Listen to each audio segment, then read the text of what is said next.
This is India's Consul General in the US saying India should adopt the Israeli model in Kashmir. Because we already have a model in the world. I don't know why we don't follow it. It has happened in the Middle East. You have to look at if the Israeli people can do it, we can also do it. In other words, he is advocating a settler colonial project for India in the disputed Kashmir region and calling for the building of settlements in the valley that replicates the Israeli occupation of the West Bank. So what is settler colonialism? Settler colonization is a very specific kind of colonization that functions through the replacement of indigenous populations with the intention of gaining control over local resources or natural resources. And in context to Kashmir, that project got an impetus when in August 2019, the Indian government unilaterally revoked Kashmir's special status and later divided the disputed region of Jammu and Kashmir into 2 union territories. More than 500,000 Indian troops are stationed in Kashmir. In the days leading up to the annexation, thousands of additional troops were deployed. People were restricted to their homes and hundreds were detained. An unprecedented communications blackout was imposed to quell voices of dissent. The naked colonization of Kashmir has taken place many decades before 2019. What happened on August 5 last year was an action of granting legal permissibility to that what was already going on in Kashmir without any legal authority. Since then, fears of a demographic invasion have grown manifold in the Muslim-majority region.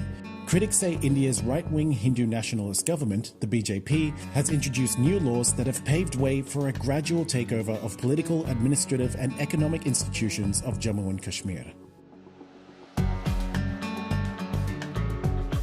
The ordinary Kashmiri's life has been upended over this past 1 year by the theatre of unending war that is being wrought upon us to satisfy the pursuit of electoral interests in India.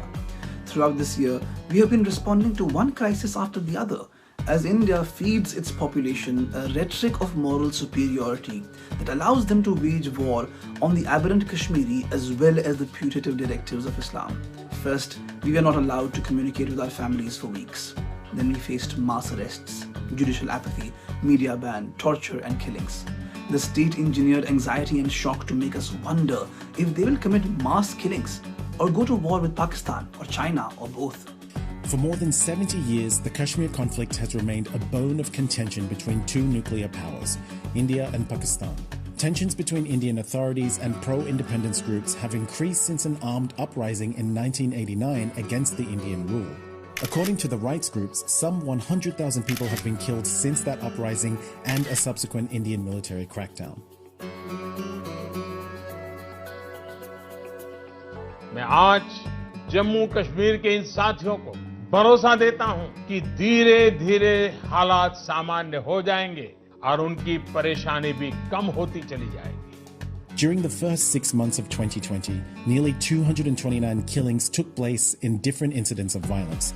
This included at least 32 civilians, 143 rebels, and 54 armed forces personnel. At least 107 cordon and search operations and cordon and destroy operations were conducted in Jammu and Kashmir.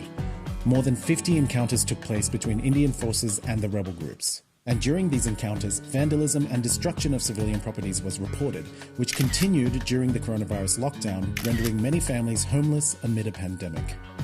The Indian government has claimed that this policy decision will bring economic benefits to Kashmir. However, due to destruction of our e-commerce by internet restrictions and by the devastating blow to our economy, Kashmir's Chamber of Commerce has estimated a loss of $2.4 billion just between August and December last year. Right now, our losses are estimated at $4 billion. We have experienced the world's longest ever shutdown of internet in any democracy, and the effect of this has been on 8 million people. 45% of Kashmir's adult population is now showing symptoms of mental health deterioration. Kashmiri export has declined by 62%. Tourism in Kashmir has declined by 86%. It has also been claimed that this decision will facilitate investment into Kashmir. However, Article 370 and Kashmir's autonomy was never a hindrance to investment or development, as Indian companies have always been free to invest in Kashmir. The lack of investment is directly related to political turmoil in Kashmir, which is only set to exacerbate with public anger. It is also pertinent to mention that despite 72 years of political turmoil and military turmoil, Kashmir is well above nearly all Indian states in terms of human development indicators. and these figures beg a reassessment of the current policy if development is the reasoning behind it.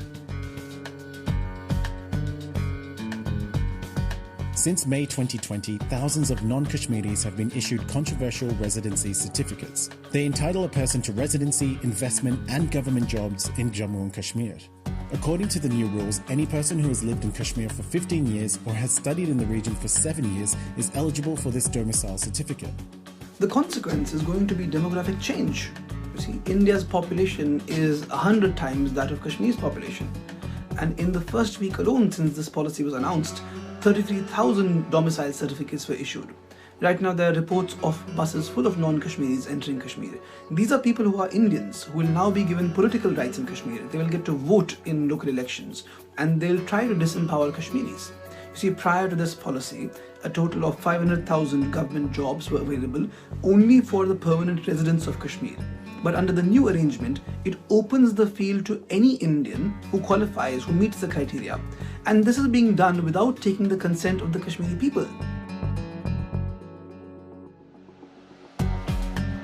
The 2016 Economic Survey report has pegged 25% of Kashmir's population between the ages of 18 and 29 as unemployed. This new change is set to increase the levels of unemployment. It also needs to be understood that only 30% of land in Kashmir is habitable and fit for cultivation, and already 50,000 acres or about 20,000 hectares of land is under occupation of the Indian Army. So there is very little habitable land to go around for the new domiciles without deforestation in Kashmir. The unplanned influx of Indians into Kashmir can cause an irreparable impact on the ecology and the livelihood of the people of Kashmir. Assessing from the developments that are taking place right now, it is quite likely that the Kashmiri landscape will be seeded with predatory, militarized settlements in a hegemonic fashion blatantly similar to what is happening in Palestine. The implications of this can only be calamitous.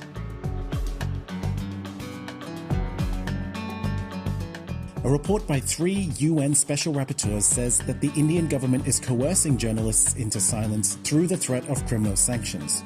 The rapporteurs say Indian authorities should respect and ensure the freedom from arbitrary arrest or detention and right to freedom of expression under the international human rights law.